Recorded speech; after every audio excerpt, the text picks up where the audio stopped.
Who's your English speaking role model?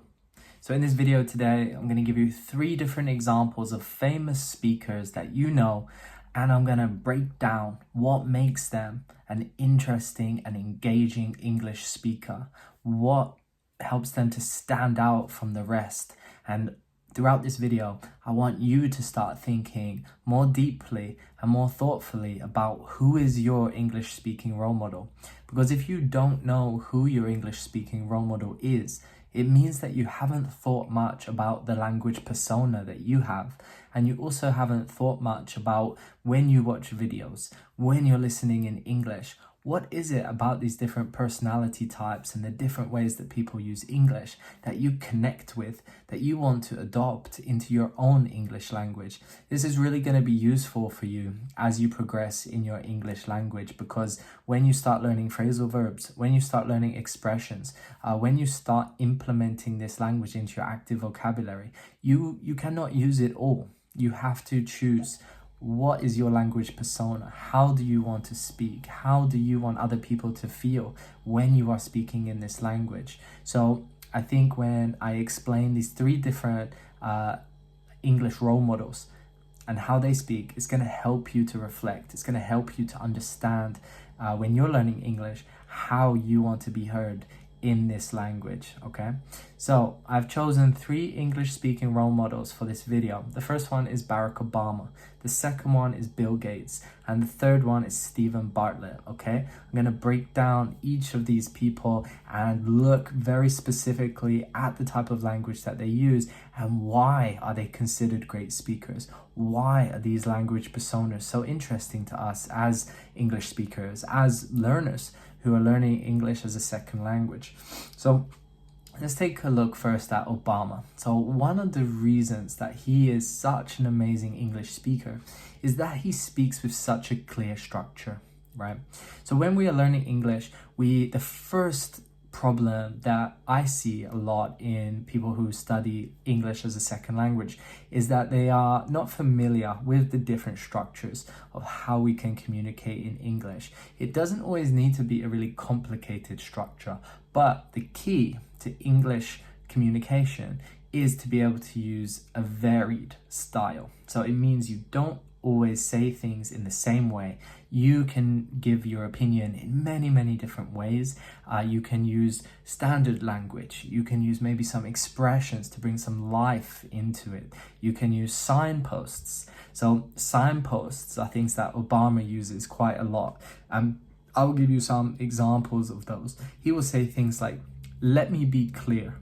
Okay, so it's when you are speaking with someone and you are using that type of language, like "let me be clear," is really capturing the attention of the audience and is showing that you are 100% behind what you want to communicate. So when you say things like "let me be clear" or "here's what I believe," yeah, you are really engaging that listener. And this is really important for leaders, of course, to do so that they've captured your attention and that they're listening to every single word that you say. If you don't speak in this calm and structured way, then you can lose people's interest and you start to ramble. Yeah, to ramble, this means to speak a lot in a way that's unorganized and it doesn't get to the point in a very clear and smooth way. And yeah, you cannot ramble when you are speaking in a structured way. You have to be clear, you have to be organized, okay? Another reason why Obama would be considered a great English speaker is because of his calm tone. So when we are speaking, we all have energy, right? There's an energy level that you feel right now from when you are listening to me on this video. There's an aura. There's another word that we use in English, aura, and it can also be called your presence, your persona, right? It's all related to the energy.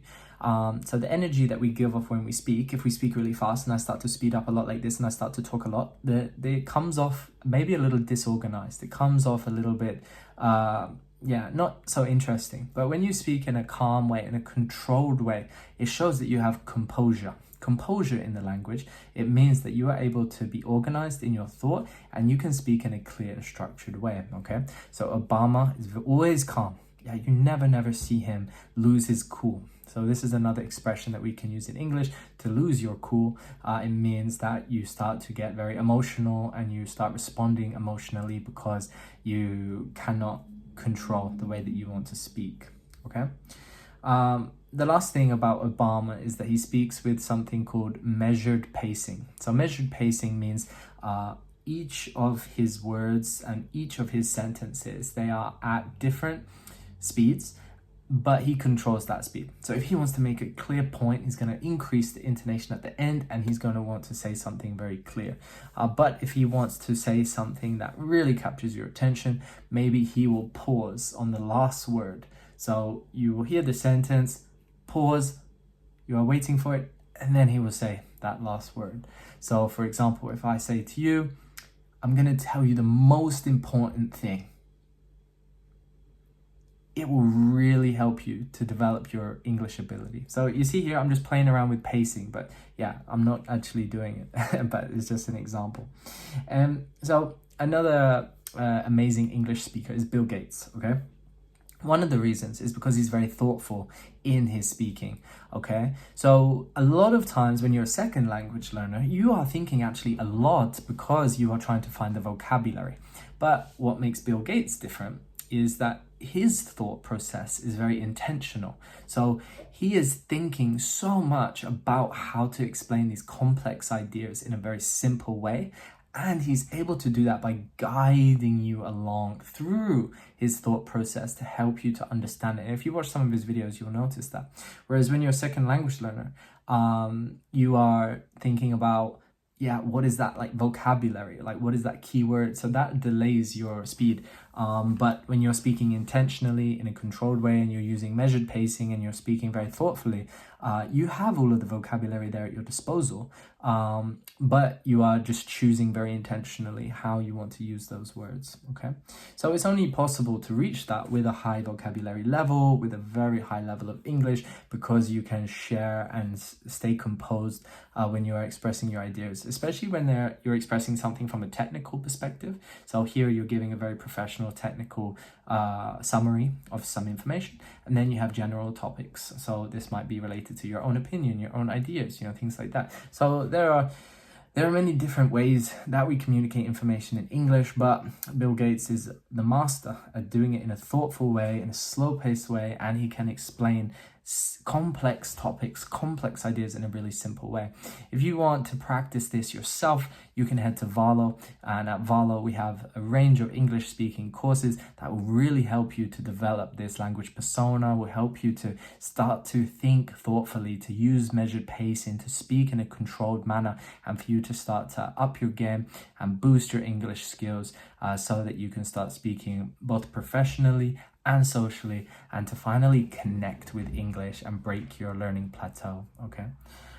So the next thing that I want to share with you is another amazing English role model, English speaking role model. His name is Stephen Bartlett.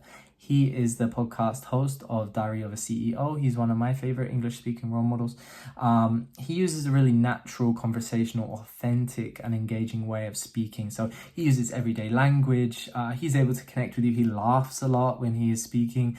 He can adapt really well to help you feel like he's not just listening to you, but he is speaking to you in a personalized way. So the way that he's using that language is he's shaping it to make you, to engage you the most, and to also speak at your level. So if you want to speak very professionally, he can switch and do that. If he wants to speak more conversational and in more of a friendly way, he will also do that too. So he will speak using everyday expressions and he wants to connect with you personally. So we do that by using more colloquial terms, lots more phrasal verbs, a lot more expressions.